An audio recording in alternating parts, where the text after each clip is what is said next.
tips jadwal harian i'tikaf atau beribadah di dalam 10 malam terakhir bulan Ramadan. Saya bacakan ya. Ini contoh saja ya. Jam 3.30, setengah 4 sampai jam 4 waktu Indonesia Barat. Sholat tahajud dan witir bagi yang belum. Lalu memperbanyak istighfar.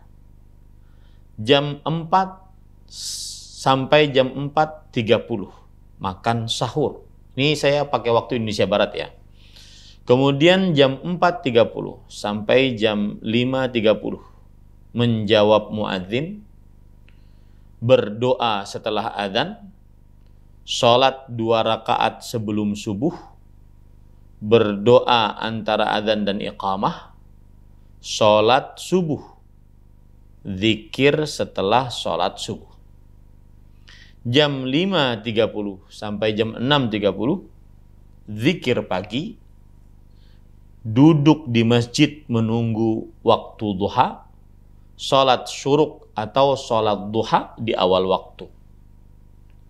Jam 6.30 sampai jam 7 membaca Al-Quran 1 juz. Jam 7 sampai jam 10 tidur, istirahat dengan niat ibadah setelah begadang beribadah di malam hari. Jam 10 sampai jam 11 waktu Indonesia Barat membaca Al-Quran 2 juz. Jam 11 sampai jam 12 istirahat dengan mengerjakan kegiatan bermanfaat menurut syariat, baik di dunia atau ibadah, seperti berdoa, berzikir, bersolawat, mengikuti kajian Islam, membaca buku, bekerja, berdagang. Ini kalau seandainya dia tidak beriktikaf ya. Tidur dengan niat ibadah dan lain-lain. Atau sholat duha di akhir waktu. Jam 12 sampai jam 12.30 menjawab muadzin, baca setelah adzan, baca doa setelah adzan, sholat 4 rakaat 2 kali salam sebelum zuhur, berdoa antara adzan dan iqamah, sholat zuhur, dan sholat 2 rakaat setelah zuhur, dan boleh 4 rakaat. Jam 12.30 sampai jam 13.30 membaca Al-Quran 2 juz. Jam 13.30 sampai jam 15 tidur siang atau mengerjakan kegiatan bermanfaat menurut syariat, sebagaimana sudah saya jelaskan tadi. Jam 15 sampai jam 16 persiapan sholat asar, menjawab muadzin, berdoa setelah azan, dan sholat 4 rakaat sebelum asar 2 kali salam. Berdoa antara azan dan iqamah, sholat asar, dan membaca zikir petang. Jam 16 sampai jam 17 membaca Al-Quran 2 juz. Jam 17 sampai jam 18 kegiatan bermanfaat menurut syariat, baik di dunia ataupun di akhirat. Kemudian jam 18 sampai jam 19 berbuka puasa secukupnya agar tidak kekenyangan, memperbanyak doa saat berbuka, dan menjawab muadzin, berdoa setelah azan, sholat 2 rakaat sebelum maghrib jika menghendaki. Berdoa antara azan dan iqamah, sholat maghrib, sholat 2 rakaat setelah maghrib.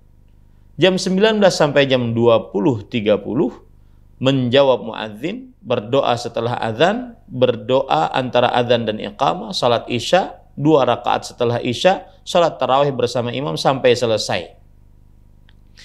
Kemudian 20.30 sampai 21.30 membaca Al-Quran, surat As-Sajdah, surat Al-Mulk berdasarkan hadis riwayat Imam Tirmidzi, membaca Al-Kafirun, pahalanya melepaskan diri dari kesyirikan berdasarkan hadis riwayat Imam Tirmidzi, membaca surat Al-Ikhlas, Al-Falaq, An-Nas dengan cara sebelumnya mengumpulkan kedua telapak tangan, lalu meludahinya dengan sedikit air ludah dan angin, kemudian mengusapkan semampunya ke seluruh tubuhnya, dimulai dari kepala sampai kaki, hadis riwayat Bukhari.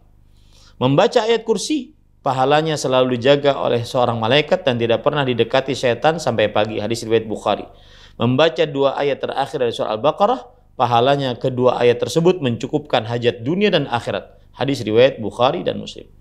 Jam 21.30, 22 berwudu, dan sholat setelah wudhu, memperbanyak berdoa. Dan doa-doanya saya sebutkan dalam tulisan ini. Ya. Kemudian jam 22 sampai 23 membaca Al-Quran 22 juz. Membaca Al-Quran 2 juz. 23 sampai 24 berwudu, sholat setelah wudu, memperbanyak dan diulang-ulang zikir dan doa yang sahih seperti Allahumma innaka afun tuhibbul afwa fa'fu anni. Kemudian jam 24 sampai jam 3.30 mengulang seluruh yang disebutkan tadi dari mulai nomor 18 sampai 21, yaitu berwudu, sholat wudu, kemudian memperbanyak doa, terus diulang-ulang. Jadi tidak tidur, ya. Tetapi jika tidur tidak mengapa, karena mungkin dia letih, ya. Tetapi itulah yang dikerjakan, berusaha untuk begadang beribadah di 10 malam terakhir bulan Ramadan dan istirahat di siang hari. Begitu tipsnya. Wallahu a'lam.